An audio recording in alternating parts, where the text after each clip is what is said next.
નમસ્કાર મિત્રો, દેશ દુનિયા અને ગુજરાતના આજના મોટા અને અગત્યના સમાચાર શરૂ કરીએ તે પહેલા ચેનલમાં નવા હોય તો તાત્કાલિક સબસ્ક્રાઇબ કરી દેજો, જેથી રોજના મહત્વના અપડેટ તમને સૌથી પહેલા મળે. તો દોસ્તો, વાત કરીએ ગુજરાતના હવામાનની. ડિસેમ્બરમાં માવઠાની ચિંતા, ખેડૂતોના પાકને જોખમ. હવામાન નિષ્ણાતોએ 15 થી 18 ડિસેમ્બર વચ્ચે ગુજરાતના અનેક જિલ્લામાં કમોસમી માવઠું અને ઠંડીની અસર વધવાની આગાહી કરી છે. આ ભેજવાળા વાતાવરણને કારણે ઘઉં, જીરું, મેથી, વટાણા જેવા રવિ પાકોમાં ફૂગ, બ્લાઇટ અને ડાંગરના રોગો ફાટી નીકળવાની સંભાવના વધી છે. જેમાં ખેડૂતોને નિષ્ણાતોએ સમયસર સ્પ્રે, ડ્રેનેજ અને પાક સંરક્ષણની તાજવીજ કરવા સૂચના આપી છે. ત્યારબાદ દોસ્તો, સમાચારમાં આગળ વાત કરીએ તો પાક વીમા યોજનામાં નવા લાભો જાહેર. પ્રધાનમંત્રી પાક વીમા યોજનામાં ખેડૂતો માટે અનેક નવા સુધારા અંગે જાહેરાત થઈ છે. સ્થાનિક કુદરતી આફતો, અચાનક પડતો તોફાની વરસાદ અને ફાર્મના નવા વિસ્તારોને થયેલું નુકસાન જેવા 2 નવા પ્રકારના નુકસાન પર વીમામાં કવર કરવામાં આવશે. ત્યારબાદ સમાચારમાં આગળ વાત કરીએ તો 16 વર્ષથી ઓછી ઉંમરના બાળકોને સોશિયલ મીડિયા બેન. ઓસ્ટ્રેલિયામાં કડક કાયદો. ટ્રમ્પે કહ્યું કે 16 વર્ષથી ઓછી ઉંમરના બાળકો ફેસબુક, ઇન્સ્ટાગ્રામ, ટિકટોક ઉપયોગ નહીં કરી શકે. આજથી અમલમાં આવશે કાયદો. તો દોસ્તો, ત્યારબાદ સમાચારમાં આગળ વાત કરીએ તો ગુજરાતના બંદરો બનશે સ્માર્ટ બ્લુ પોર્ટ. નવી ટેકનોલોજી લાગુ. મરીન ઉદ્યોગને મળશે વેગ. રોજગારીમાં થશે વધારો.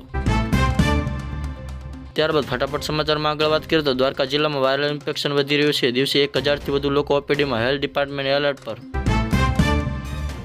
ત્યારબાદ દોસ્તો, સમાચારમાં આગળ વાત કરીએ તો ખેડૂતો માટે અગત્યના સમાચાર સામે આવ્યા છે. પીએમ કિસાન નિધિમાં વધારો થવાની સંભાવના. કેન્દ્ર સરકારે આગામી કેન્દ્રીય બજેટ માટે પીએમ કિસાન યોજના અંગે મહત્વનો વિચાર શરૂ કર્યો છે. હાલ ખેડૂતોને 6000 વાર્ષિક સહાય અપાઈ રહી છે. સૂત્રો મુજબ રકમ વધારીને 9000 કે 10000 સુધી કરવાની ચર્ચાઓ ચાલી રહી છે, જેથી વધતા ખાતર, બીજના ખર્ચ વચ્ચે ખેડૂતોને મોટી નાણાકીય સપોર્ટ મળી રહે.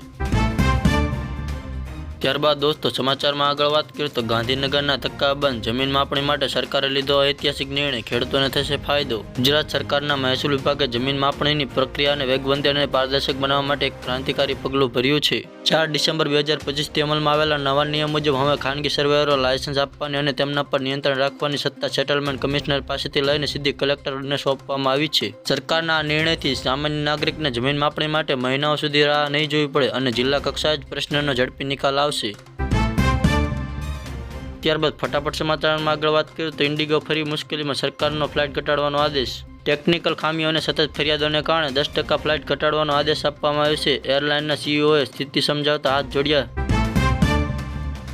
ત્યારબાદ ફટાફટ સમાચારમાં આગળ વાત કરીએ તો સુરતમાં ટ્રાફિક પોલીસની કડક કામગીરી. સુરત શહેરમાં ટ્રાફિક પોલીસ છેલ્લા કેટલાક દિવસથી અલગ જ મોડ પર છે. શહેરભરમાં સોશિયલ ચેકિંગ ડ્રાઈવ ચલાવવામાં આવી રહી છે.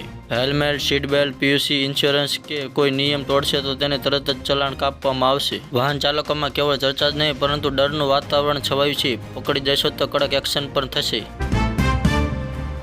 ત્યારબાદ ફટાફટ સમાચારમાં આગળ વાત કરીએ તો સંસદમાં પ્રિયંકા ગાંધીએ પીએમ મોદીને આપી ટીકી ટકોર. પ્રિયંકા ગાંધીએ કહ્યું કે તમે 12 વર્ષમાં સત્તામાં રહ્યા. પંડિત નહેરુ તો આટલો સમય જેલમાં રહ્યા હતા. આ નિવેદનથી હાઉસમાં ભારે ગડબડ. ભાજપ અને કોંગ્રેસ આમને સામને.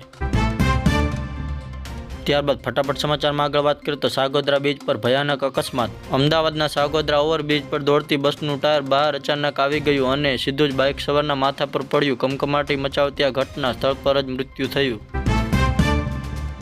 ત્યારબાદ ફટાફટ સમાચારમાં આગળ વાત કરીએ તો દેશભરમાં વસ્તી ગણતરી 2026 માટે સ્ટાફની ભરતી શરૂ. બધા રાજ્યોને 15 જાન્યુઆરી 2026 સુધીમાં સ્ટાફ વ્યવસ્થા કરવાનો આદેશ.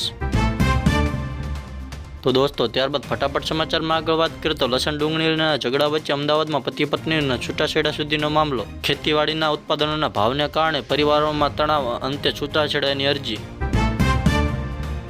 ત્યારબાદ ફટાફટ સમાચારમાં આગળ વાત કરીએ તો બાંગ્લાદેશી ક્રિકેટમાં ઝટકો. સાકિબનું બેંક ખાતું સીલ. ટીમમાંથી બહાર. બાંગ્લાદેશી ક્રિકેટ ટીમના પૂર્વ કપ્તાન આર્થિક ગોટાળા પાછળ કાર્યવાહી. ત્યારબાદ દોસ્તો, સમાચારમાં આગળ વાત કરીએ તો ખેડૂતોને ક્રોધ. પાકને માવઠાથી નુકસાન. વળતર માંગણી તેજ. મંજૂરો અને ખેડૂતો બંને વળતર માટે માંગ ઉઠાવી રહ્યા છે.